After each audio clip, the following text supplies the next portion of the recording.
So I'm going to talk about building commissioning from a passive house perspective. I'm also going to give you a bit of an insight into what's involved in having the building certified as a passive house, and a little bit of overlap with Wagdy's and Matt's presentation, especially on this graph here. And it's just to reiterate, to hammer home the point again and again and again, if you get it right at the design stage, you can design out an awful lot of problems. So this green line here is sort of the power of influence you can make over construction costs.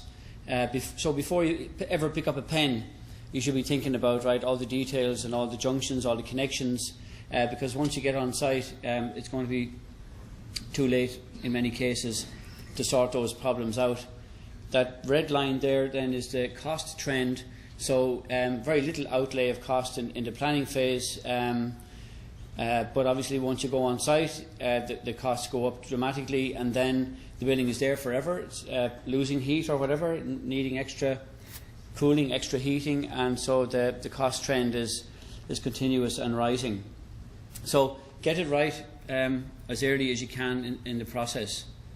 There are certain things, we've sort of talked about this quite a bit in relation to passive houses. We want them thermal bridge free. We want an incredible level of air tightness, 0.6 air changes per hour at 50 Pascal. We want very good windows.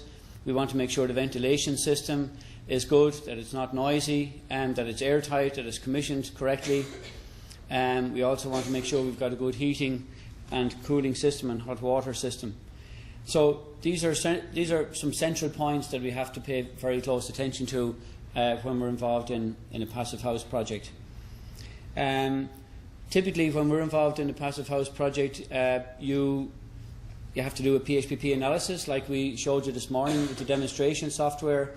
You have a catalogue of components that are required for the project. You must submit thermal bridge calculations. You have to do your blower door test and meet the standard. Again, ventilation systems, and you have to submit a document to show that the whole system has been balanced, that the supply rates that you require in certain rooms, you're getting those supply rates, and the extract rates from bathrooms and so forth, that you're also getting those extract rates. Things like air conditioning, cooling, dehumidification, efficient use of electricity and so forth. At the bottom there you'll see a contractor's declaration. So if you're involved in a passive house, the person in charge actually has to sign a document to say that everything that was sort of specified and signed up for was actually delivered. And often this piece of paper is shoved around the place a lot because nobody actually wants to sign it.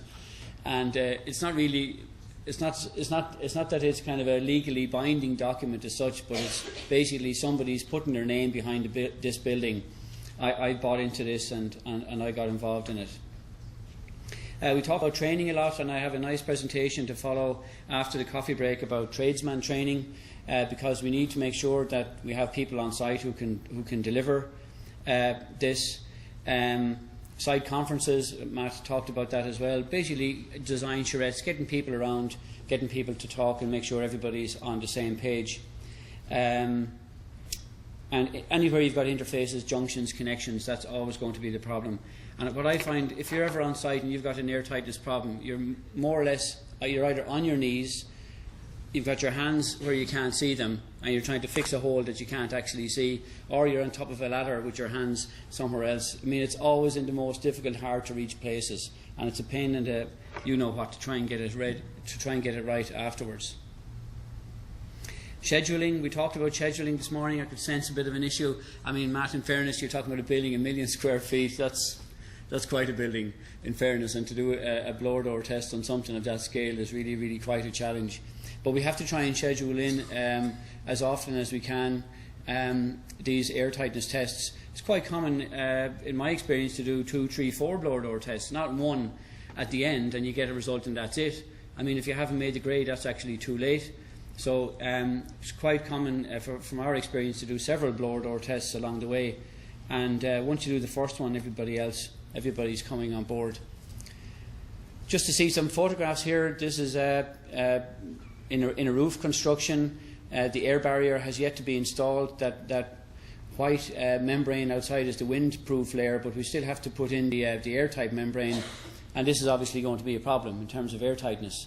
So there's cabling coming out there, and we have to try and, as Matt said, anticipate these problems in advance and try to see, well, how are we going to solve those? There are grommets, there are air tightness products like in the back of the room there that you may have seen over the last couple of days.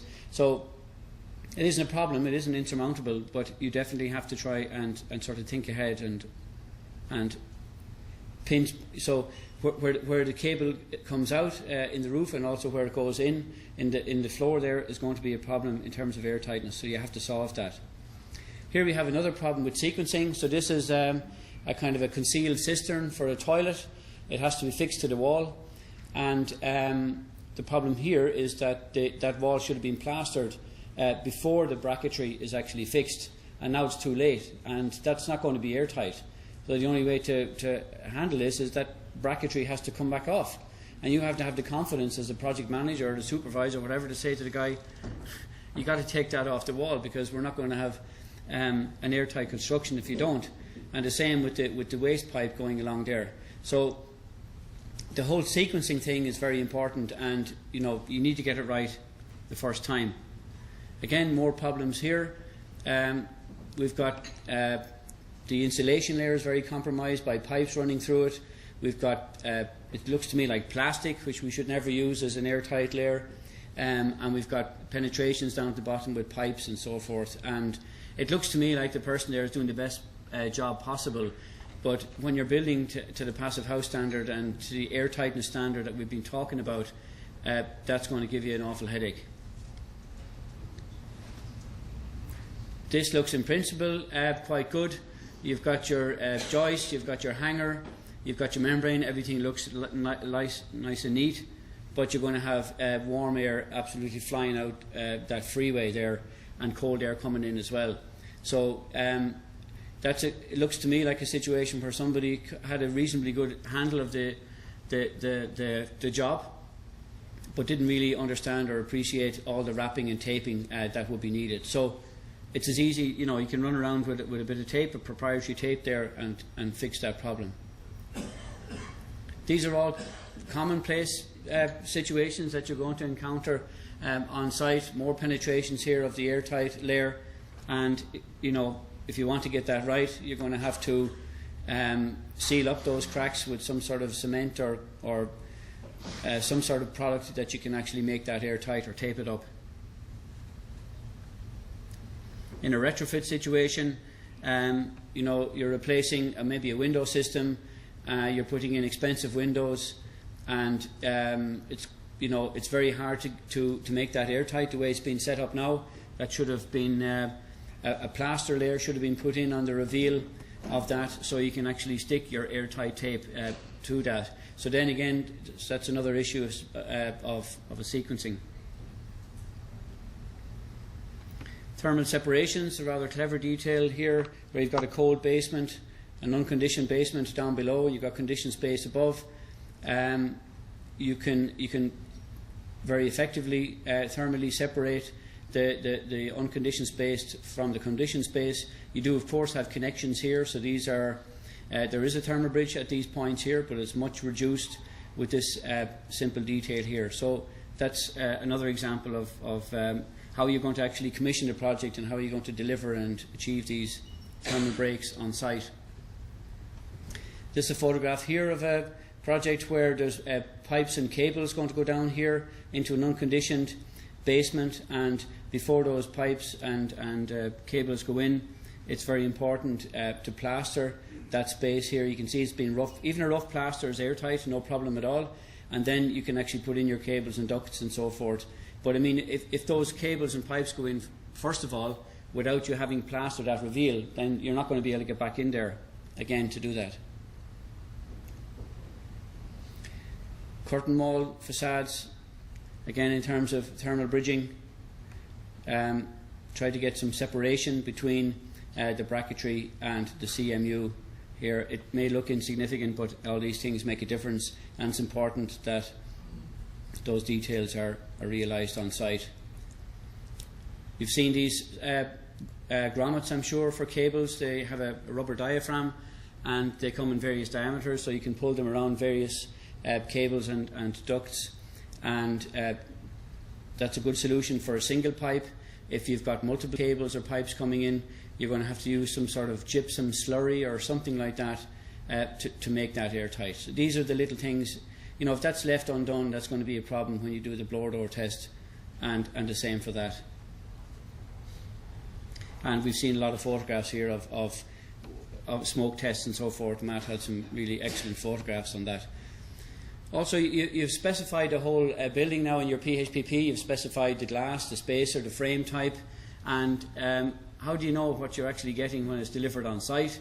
It's very important not just to presume whatever is delivered matches the specification, but you have to check the delivery dockets and make sure that what you ordered is what you actually get. Often that's not the case, and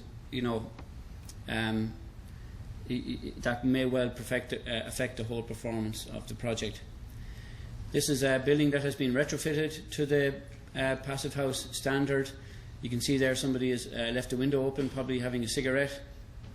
And you can see quite a good performance in terms of thermal envelope compared to the building in the background here, which is an older building, existing building. So there's a lot of tools now. Matt showed some apps for the iPad, and the technology is coming on board now that really the contractor has very little place left to hide when we have tools like the blower door test and thermography, and so there's a lot more tools available to us now. Again, blower door test here combined with building thermography. Very important that the ventilation system is balanced. That's one of Berthold's colleagues there from the Passive House Institute. There's quite a strict protocol for passive house buildings. You have to submit documentation. This is a form which hasn't been filled in yet. I was smiling this morning when Ray was talking about forms that are filled in for ventilation protocols, but this is the kind of form that you have to fill in. So every delivery point and every extract point has to be measured in terms of the airflow rate, and it has to be filled in and submitted as part of the certification process. So we need to look at the envelope, we need to make it airtight, we need to look at all the thermal bridges, and we also need to make sure that the ventilation system is balanced.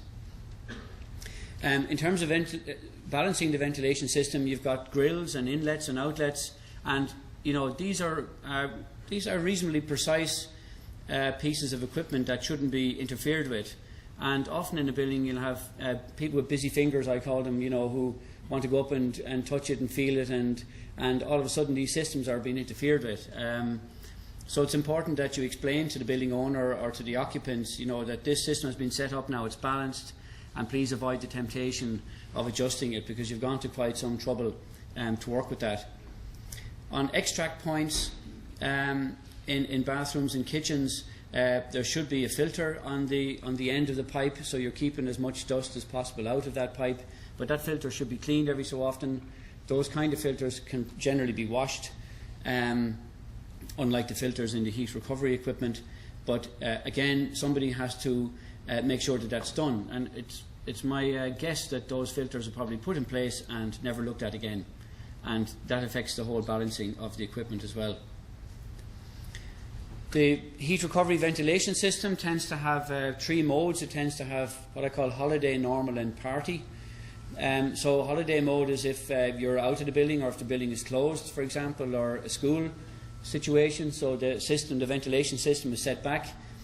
Normal is normal mode, and then party is if there's a big function going on. For example, we're having a party here for the last 3 days, so the ventilation rate should be a little bit higher to make sure that we don't have a yawning or we don't have a high CO2 level.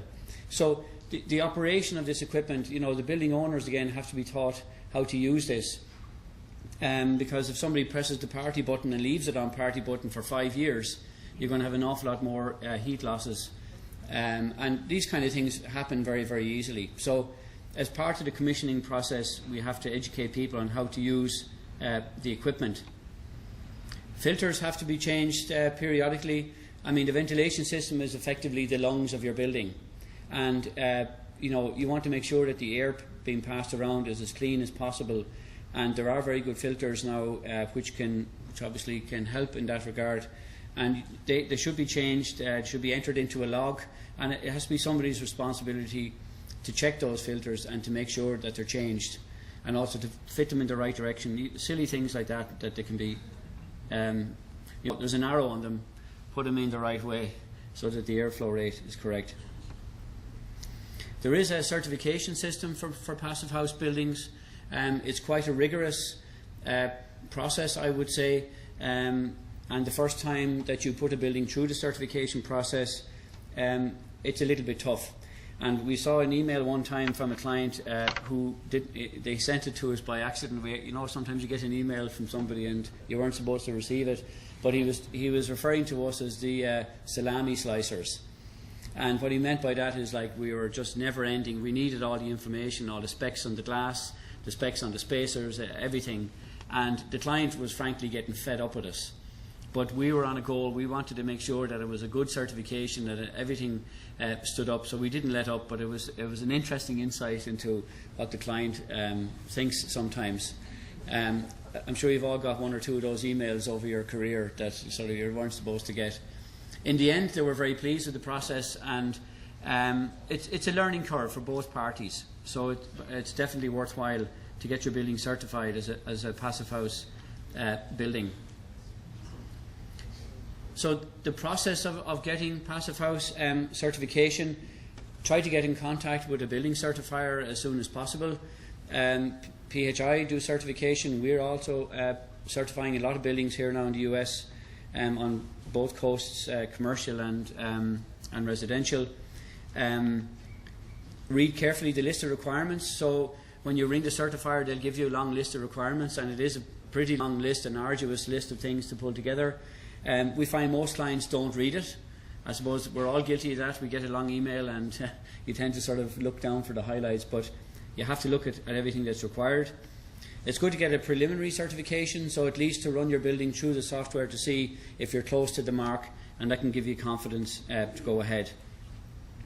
The big effort for certification is collating all the information. And you'll have a pain in your backside ringing up the window guys and insulation guys and getting the proper information from them. All critical details have to be photographed and submitted, so all the thermal bridge details, everything has to be photographed before it's closed up. All the construction and mechanical details have to be submitted as well. Thermal bridge analysis will be required for details, and obviously the blower door test is necessary. And you've also got this signed construction supervisor declaration. If all is in order, then you get an official ID. Floris, if you could do me a favour, I have the plaque there. I left it on the table. Could you be so kind to bring it up? Thank you. So if everything is in order, then you get an official certificate number, and then you get a nice glass plate, which I'm going to show you now. Thanks, Floris. So there's lots of people out there building passive houses, but they're sometimes you're not sure if they really are bona fide passive houses. So the Passive House Institute came up with this very nicely designed plaque, and this is actually the one for my own house. You actually can't get these unless you have a certified building. So I'm going to pass this around the room, but I want it back because it's for my own house, right? Could you do me a favour? So you get your you get your building certified, you throw a party, you get the plaque, and it's an awful lot easier the second time around. So I would describe the certification process, passive house certification process, as a learning curve, and fantastic quality assurance, and the pain that you go through the first time will bear dividend in the end. So here we have the photograph of me presenting the certification plaque to the architect for this project. By the way, if it looks like a lot of these guys in the background here are American, that we had 17 Americans visit us in Ireland about 3 weeks ago for a craftsman training. We had people from Philadelphia, from New York, California, Canada. Not very sustainable, I might add, in terms of air miles, but we had the best week I think I've had in maybe the last several years. We had absolutely great fun, but we took them on a field trip to see lots of projects. Okay, that's all I got to say on building commissioning and certification. Thank you.